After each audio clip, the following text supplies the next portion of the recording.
Hello everyone and welcome to my channel entertaining words world of entertainment. आज मैं review करने जा रहा हूँ 1970 में बनी मिस्ट्री थ्रिलर कब क्यों और कहाँ। एक मिस्ट्री थ्रिलर है जो बहुत ही अच्छी फिल्म बनाई थी और अपने टाइम की एक सक्सेसफुल फिल्म थी। शुरू में सप्रू का खून कर दिया जाता है एक कार एक्सीडेंट में, और ऐसा जाहिर किया जाता है कि it was an accident not a murder. प्राण और अर्जुन हिंगोरानी इस मर्डर में इन्वॉल्व होते हैं। प्राण जो है सप्रू के सौतेले भाई हैं, और अब सप्रू की एक बेटी है बबीता।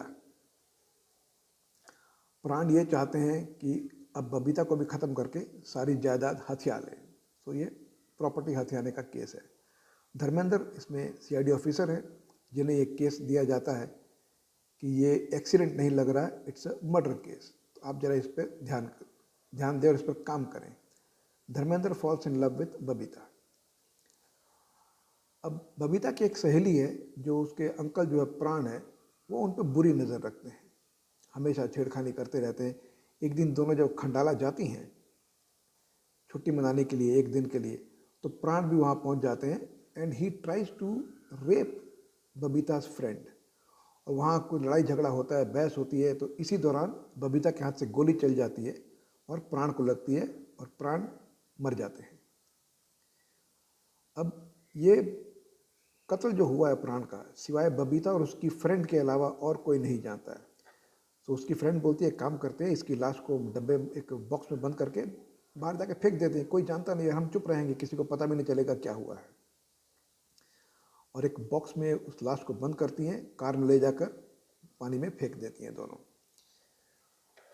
अब प्रॉब्लम तहाँ यहाँ चालू होता है कि धर्मेंद्र को ये शक हो जाता है कि प्राण जो है बबीता के फादर के खून में इन्वॉल्व है। तो अब आगे क्या होता है, किस तरह से बात आगे बढ़ती है, क्या धर्मेंद्र को पता चलेगा कि बबीता ने खून किया है? अब दूसरा प्रॉब्लम ये शुरू होता है कि बबीता को प्राण दिखना शुरू हो जाते हैं उनके घर में। ऐसा लगता है कि प्राण उसके सामने खड़ा है, लेकिन जब देखती है तो गायब हो जाता है। ठीक उसी तरह जिस तरह प्राण आते थे घर में, घर की एक एक लाइट स्विच ऑफ करते थे, उसी तरह स्विच ऑफ करते हैं और सामने खड़े हैं। एक बार बाथरूम में दिखते हैं, 3 बार दिखते हैं। तो अब वो घबरा जाती है, और डॉक्टर ने भी ये कहा था कि अगर इसे कोई सदमा लगता है, इसका हार्ट बहुत कमज़ोर हो चुका है, तो ये मर भी सकती है।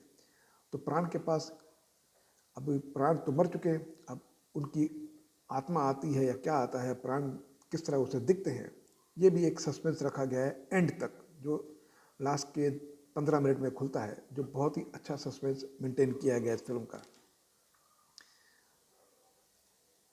इस फिल्म में हालांकि हीरो तो धर्मेंद्र है, लेकिन ज़्यादा फोकस जो दिया गया है वो बबीता के ऊपर दिया गया है। बबीता का स्क्रीन प्रेजेंस थोड़ा ज़्यादा है धर्मेंद्र से, क्योंकि स्टोरी उनके इर्द गिर्द रिवॉल्व होती है, और उन्होंने काम भी बहुत अच्छा किया है बबीता ने। और धर्मेंद्र का रोल भी काफ़ी लंबा है, because he is a hero. ऐसा नहीं कि उनका रोल छोटा है, बट बेसिकली देखा जाए तो बबीता का screen presence almost equal to Dharmendra है यहाँ पर। और जब क्लाइमैक्स पे फिल्म ख़त्म होती है तो आपको एक तरह से सेटिस्फेक्शन मिलता है कि जो भी दिखाया गया है ये काफ़ी रीजनेबल है, काफ़ी लॉजिकल है, और बहुत ही अच्छी तरह से लिखा गया था। इस फिल्म की स्टोरी लिखी है SM अब्बास ने, और स्क्रीन प्ले ध्रुव चटर्जी ने। ध्रुव चटर्जी को अगर आप देखें तो पुराने फिल्मों के थ्रिलर मूवीज़ लिखने में एक तरह के मास्टर थे, और यहाँ भी उन्होंने इस फिल्म में जो थ्रिल की मात्रा है उसे बहुत बैलेंस रखा है, जो आपको कई जगह पर एज ऑफ द सीट रखती है। काफ़ी सीन्स है जहाँ आपको एंटरटेनमेंट पूरी तरह बनाए रखते हैं, आपके थ्रिल मोमेंट्स बनाए रखते हैं। और डायरेक्टर अर्जुन हिंगोरानी जो है, उन्होंने कुछ सीन बहुत ही बेहतरीन पिक्चराइज किए हैं, जैसे मरने के बाद भी प्राण जब 3 बार दिखते हैं बबीता को, वो जो सीन, वो जो एटमॉस्फेयर क्रिएट किया गया है, जो बबीता के चेहरे पर डर दिखाया गया है, वो बहुत ही बेहतरीन लिखा गया है और पिक्चराइज किया गया है। और डायरेक्शन उन तीनों सीन्स में बहुत ही बेहतरीन है, और जिस तरह से वो खून करती हैं उनका, वो सीन भी बहुत अच्छा लिखा गया है, पिक्चराइज किया गया है। और एक सीन में जब ये बोट में जाती है, नशे की दवाई खिला देता है प्राण उन्हें और धर्मेंद्र बचाता है, वो करीब 8-10 मिनट का सीक्वेंस है। बोट भाग रही है पानी में और ये बेहोश होने वाली हैं, वो सीन भी बहुत अच्छा पिक्चराइज किया गया है। तो फिल्म में काफ़ी ऐसे सीन्स हैं जो बहुत ही अच्छे लिखे गए हैं और पिक्चराइज किए गए हैं जो आपको एंटरटेन करने में सफल होते हैं। इस फिल्म की म्यूज़िक दी थी कल्याण जी आनंद जी ने, और दो गाने फिल्म के अच्छे हैं।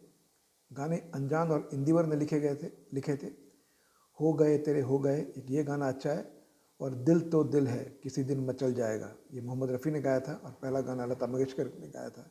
बाकी दो गाने और हैं जो ठीक ठाक हैं, कोई खास बहुत ज़्यादा पॉपुलर नहीं थे, but they are also good. Screen पे जब चलते हैं तो अच्छे लगते हैं। इस फिल्म को डायरेक्ट किया था अर्जुन हिंगोरानी ने, और उनकी तारीफ़ करनी पड़ेगी कि उन्होंने बहुत ही अच्छी तरह इस फिल्म को हैंडल किया है, सीक्वेंसेस को। हालांकि एक दो जगह कुछ कॉमेडी चलती है जो लगता है कि इसे अवॉइड किया जा सकता था, बट इट्स ओके, उतना लंबा ऑब्स्ट्रक्शन नहीं दिखता है उस कॉमेडी से इस फिल्म में। तो Arjun Hingorani as a director उन्होंने बहुत ही अच्छा काम किया। प्रोड्यूसर भी है इस फिल्म के वो, तो एज अ प्रोड्यूसर डायरेक्टर वो सक्सेसफुल रहे हैं इस फिल्म को बनाने के लिए। एक अच्छी थ्रिलर उन्होंने दी है जो अपने टाइम पे एक हिट फिल्म साबित हुई थी।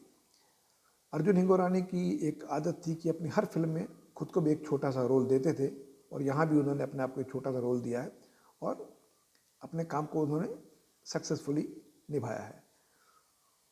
प्राण जो हैं इस फिल्म में विलन बने हैं, उनकी परफॉर्मेंस सबसे बेहतर है। Even he was almost at par with Dharmendra. बहुत ही ज़बरदस्त परफॉर्मेंस प्राण ने दी है। अगर आप देखें तो उनके चेहरे के एक्सप्रेशन, वो वैसे भी विलन के रूप में तो वो छा जाते थे, और जिस तरह से उन्होंने अपने आप को इस मूवी में बनाया है, अपने आप को पेश किया है एज अ विलन, वो ज़बरदस्त है। आप उनकी तारीफ़ किए बगैर रह नहीं सकते। दिलजीत प्रसाद उनका नाम है फिल्म में, और पूरी तरह छाए हुए हैं। जब उन्हें पहले पता चलता धर्मेंद्र बबीता के दोस्त है, तो उनका जो रिएक्शन था कि एक ऑर्डिनरी आदमी है, जब पता चलता है कि इज CID ऑफिसर, तुरंत जिस तरह से उनका एक्सप्रेशन चेंज होता है, जिस तरह से उनसे मिलते हैं, ये सब देखने लायक है। बहुत ही बेहतरीन सीन्स लिखे और प्राण ने जान डाल दी इन सीन्स में। बबीता ने बहुत अच्छा काम किया। शुरू शुरू में अगर आप देखेंगे तो 15-20 मिनट वो उतना अच्छा नहीं लगी हैं, जस्ट एवरेज लगी हैं, बट जब सीरियस पार्ट में आती हैं वो, जब वो प्राण का मर्डर करती हैं, फिर प्राण उन्हें आके प्राण उन्हें दिखना शुरू करता है, वो डरती हैं, वो सब सीन्स उन्होंने बहुत ही बेहतरीन परफॉर्म किया है। बबीता ने बहुत अच्छा काम किया है, और Dharmendra as usual was very good, बहुत अच्छा काम किया है। ज़्यादा फाइटिंग वाइटिंग नहीं है फिल्म में, 2-3 एक्शन सीन्स हैं जो धर्मेंद्र ने बहुत बखूबी निभाए हैं। वो तो एक्शन हीरो थे अपने टाइम के। रोमांस भी बहुत अच्छा किया है, और बहुत ही अच्छे लगे रोमांटिक सीन्स में धर्मेंद्र। और ओवरऑल अगर देखा जाए तो कब क्यों और कहाँ एक बहुत ही अच्छी मिस्ट्री थ्रिलर मूवी है, जिसे आप बार बार देख सकते हैं। मैंने ये फिल्म करीब 40 साल पहले देखी थी, और कल करीब 40 साल के बाद दोबारा देखी है, तो मुझे तो बहुत ही अच्छी लगी film. And I strongly recommend, जो थ्रिलर मूवीज़ देखने के शौकीन हैं वो इस फिल्म को ज़रूर देखें। यूट्यूब पर अवेलेबल है, एब्सोल्युटली फ्री ऑफ कॉस्ट।